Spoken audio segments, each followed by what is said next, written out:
Assalamualaikum warahmatullahi wabarakatuh. Kita sambung kembali perbincangan tentang al-ahliyah. Sebagaimana yang telah kita sebut sebelum ini, al-ahliyah wa awariduha, iaitu kelayakan dan juga halangan-halangan kepada kelayakan.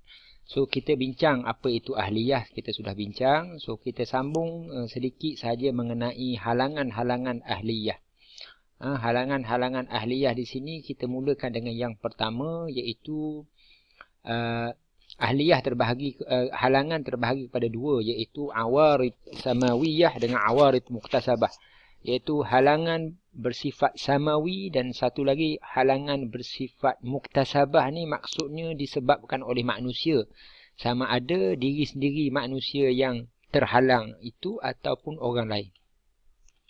So di sini kita mulakan dengan al-awarid as-samawiyah, iaitu halangan yang pertama, iaitu halangan samawi. Yang pertama ialah al-junun, iaitu gila. Al-junun itu ialah ikhtilalul aqli, kecacatan pada akal dan minda manusia, bihaitsu yamna' jarayan, sehingga menyebabkan terhalangnya jarayan al-af'ali wal aqwal, perbuatan dan perkataan manusia itu tidak mengikut, menghalang daripada untuk berjalan di atas metod orang yang dianggap sebagai waras, kecuali waktu-waktu yang tertentu, yang nadir, yang jarang saja berlaku. Gila ada dua bentuk, iaitu asli wa tari'. Asli ialah yang asal, iaitu manusia itu baligh dalam keadaan gila. Wa tari' iaitu yang mendatang, yang bersifat mendatang, iaitu yang baligh dalam keadaan asalnya orang yang berakal, kemudian berlaku gila kepadanya, na'udzubillah min zalik. Dan kedua-duanya, sama ada gila itu bersifat gila yang asli ataupun yang tarik, boleh jadi berterusan, mumtad, ataupun ghair mumtad, yang tidak berterusan. Gila ini tidak memberi kesan kepada ahliyatul wujud, kerana ahliyatul wujud itu sabit dengan zimmah, iaitu kehidupan sendiri. Manusia selama mana dia hidup, maka sabit ahliyatul wujud. Bagaimana yang kita fahamlah tentang ahliyatul wujud. Manakala jadi sebagaimana yang kita sebut, ahliyatul wujud tidak terkesan dengan gila. Manakala ahliyatul ada', gila memberi kesan kepada ahliyatul ada'. Kerana ahliyatul ada' ini wujudnya seseorang itu kelayakan untuk melakukan sebarang tindakan syarak yang dianggap ada kesannya ialah dengan sabitnya adanya akal. So gila maknanya hilangnya akal. So apabila hilangnya akal, tak ada tamyiz lah, tidak jadi mumayyiz. Dan hukum orang gila ni hukmus saghir, hukum orang kanak-kanak kecil yang tidak mumayyiz dari segi tasarruf dan juga perbuatan. Okey, ini sebahagian daripada perbincangan tentang gila. Dari segi ibadat, kalau gila itu bersifat mumtaddan, yakni berpanjangan, gugur ibadat.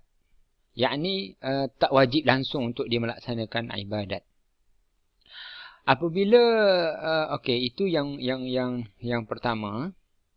Apabila yang kedua, apabila gila itu ghairu mumtad, gila itu tidak bersifat berpanjangan, fa innal ada', maka dia boleh melaksanakannya, wa in kana ghairu mumkin, sekalipun tidak mungkin dia boleh buat pada ketika waktu gila. Illa, namun annahu mungkin, boleh dia melaksanakannya ba'dal ifaqah, lepas dia sedar daripada gila, ala sabilil qada', biduni haraj, tanpa ada rasa susah. Maknanya begini, kalau time dia gila dia tak perlu buat, tapi bila dia sedar dia kena qada' balik kalau sekiranya tidak ada rasa susah. Kalau jadi ini menunjukkan bahawa boleh dia mengqada'kan semula hukumnya lah. Ini dia cerita tentang al-hajar, halangan kepada orang gila. Macam mana bentuk halangan tersebut lah. Al-junun min asbabil hajar, gila ini adalah sebab daripada al-hajar. Gila adalah salah satu daripada sebab seseorang itu terpaksa ataupun terkena halangan daripada menguruskan syarak. Hajar dari segi syarak maksudnya, hajar di sini bukan maksud batu. Hajar di sini maksudnya halangan daripada tasarruf qauliyah, bersifat kata-kata, bukan fi'liyah. Bermakna, dengan makna adam in'iqadiha tidak terlaksananya perbuatan dan juga perkataan manusia yang gila itu. Itu maksudnya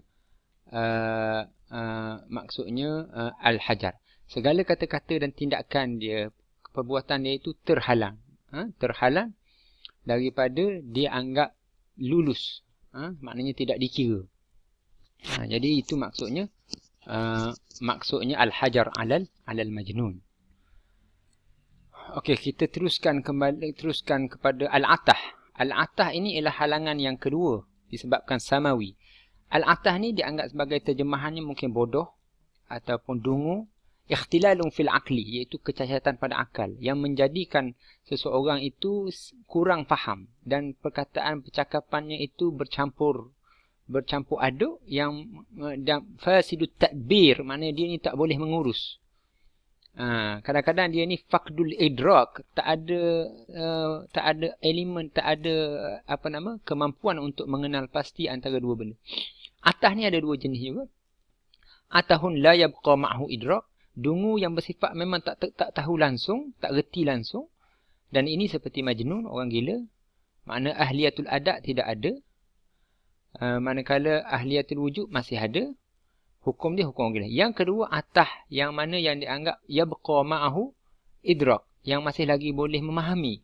Ada tamyiz, tetapi dia bukan seperti orang yang betul-betul macam orang normal.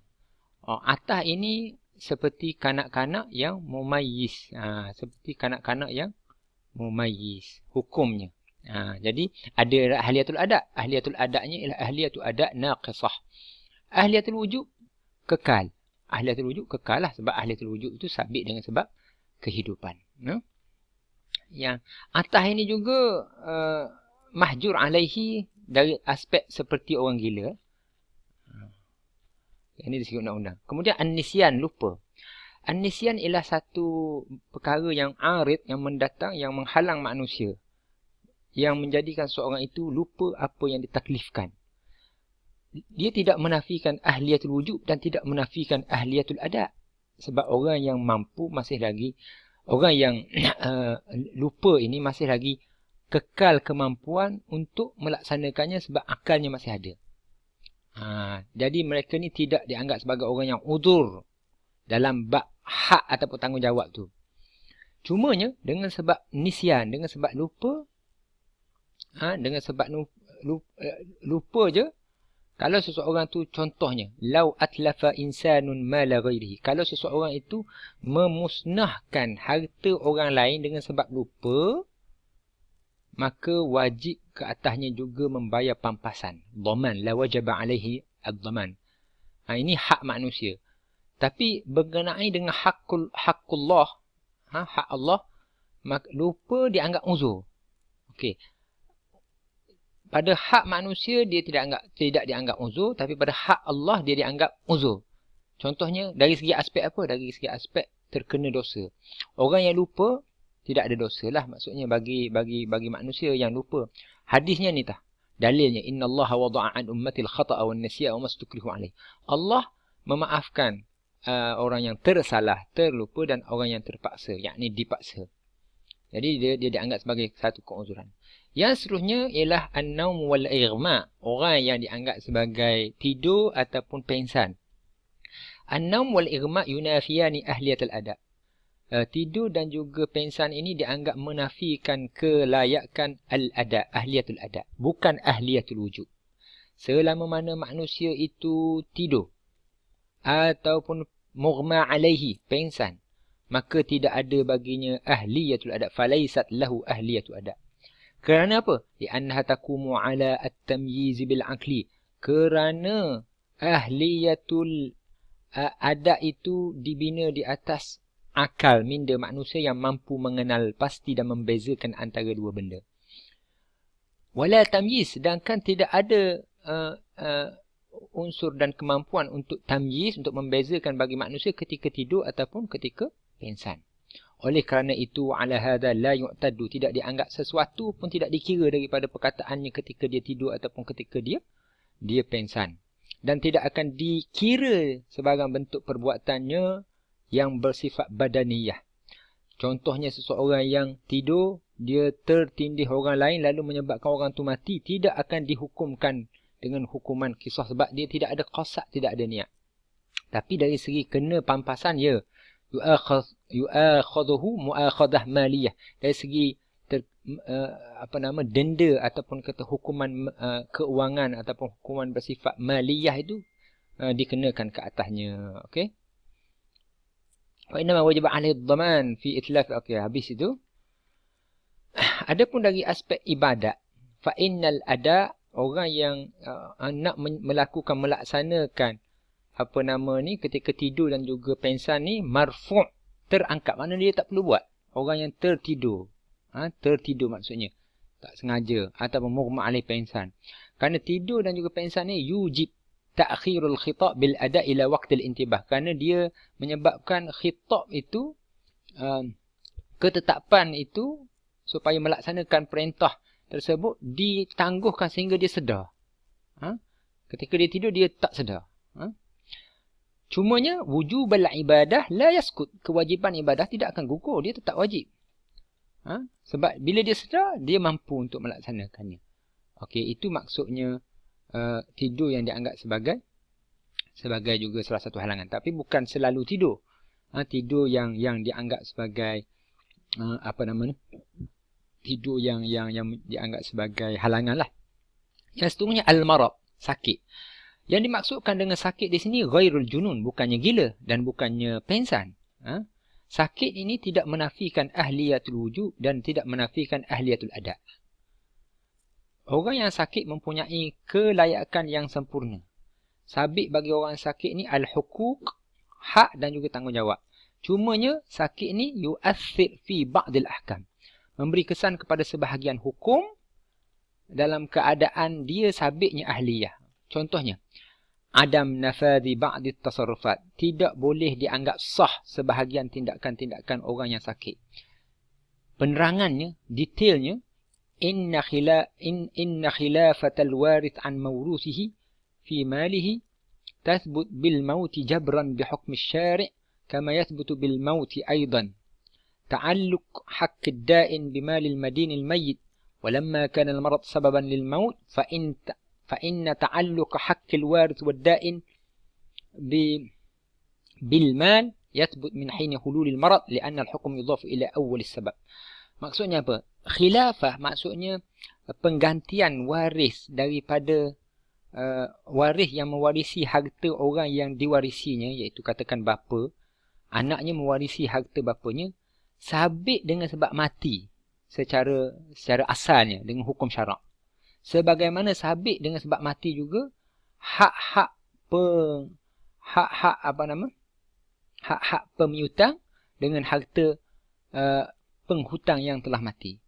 Oleh kerana sakit ini merupakan sebab kepada mati, maka perkaitan hak waris dan juga hak pemiutang itu dengan harta sabit juga ketika mana seseorang itu mula sakit. Kerana kaedah dia, hukum itu disandarkan kepada sebab kepada mati tu, maknanya sebab yang pertama. So kalau sakit itu dianggap sakit yang membawa kepada mati, so sakit itu dah sabit hukum waris tu. Wali siyanati, ini penerangan dia lagi. Untuk menjaga hak waris dan hak pemiutang, orang yang memberi hutang, maka sabitlah ketika sakit, halangan kepada orang yang sakit dengan sekira-kira kadar yang mana boleh menjaga hak tersebut, iaitu 2/3 bagi nisbah waris dan seluruh harta bagi nisbah pemiutang, kalau ada hutang lah. Jadi itu maksudnya. Maksudnya orang yang sakit nak mati, dari aspek untuk menjaga hak waris dan hak pemiutang. Kalau dia ada hutang, orang tak bayar lagi, orang yang sakit ni, ataupun orang ni ada waris dia, so kalau dia boleh bagi wasiatnya hanya 1/3 lah. Ataupun kalau dia beri hibah tu pada maradul maut, ketika sakit nak mati, dia anggap sebagai wasiat. Jadi itu maksudnya. Kalau seluruh harta tu maknanya kena jaga. Kerana dibimbangi, kerana hukum tu kita pakai seperti hukum orang mati. Maknanya itu maksudnya marad tu memberi kesan. Kita akan sambung lagi pada masa lain. InsyaAllah kita berhenti setakat ini dulu. Wallahu alam.